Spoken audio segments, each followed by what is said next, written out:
If the empire declines and continues to exist only nominally, the Church, after enjoying untrammeled freedom from its ancient foe, did not know how to assume its legacy. What replaced the empire was not the Church at the head of a reinvigorated Christendom, but a multiplicity of national states that were increasingly intolerant of any higher principle of authority.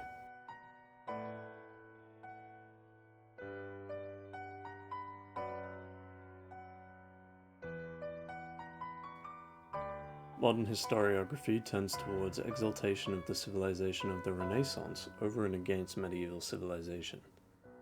This is not a typical misunderstanding, since this mentality is the effect of one among the innumerable deceptions purposely spread in modern culture by the leaders of global subversion.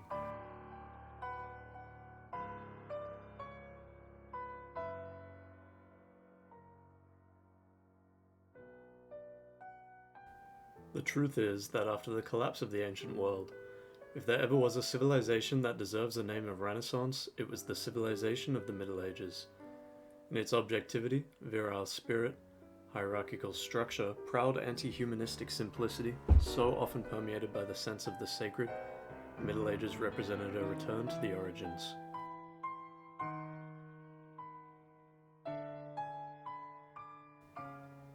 During the Middle Ages, the tension that had a metaphysical orientation degenerated and changed polarity, moved from the vertical upward dimension as found in Gothic cathedrals into the horizontal dimension, flowing outward.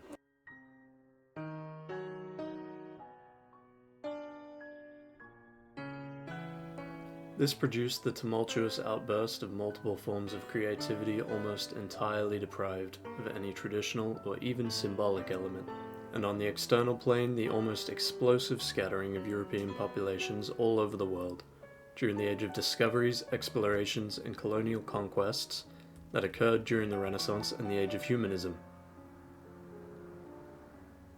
These were the effects of a scattering of forces resembling the scattering of forces that follows the disintegration of an organism.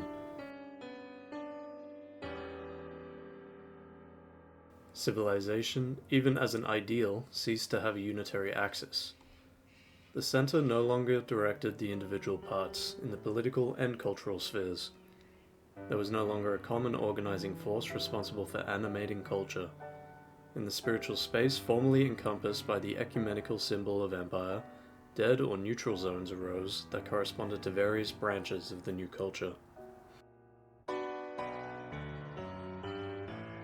Art, philosophy, science, and law each developed within their own field of competence, displaying a systematic and flaunted indifference toward anything that could encompass them, free them from isolation, or give them true principles. Such was the freedom of the new culture.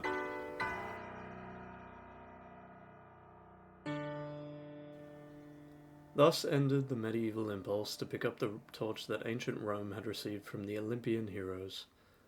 The tradition of initiatory regality ceased to have contact with historical reality and temporal European powers and went underground, existing in secret currents such as Hermeticism and Rosicrucianism that withdrew further as the modern world came to take form.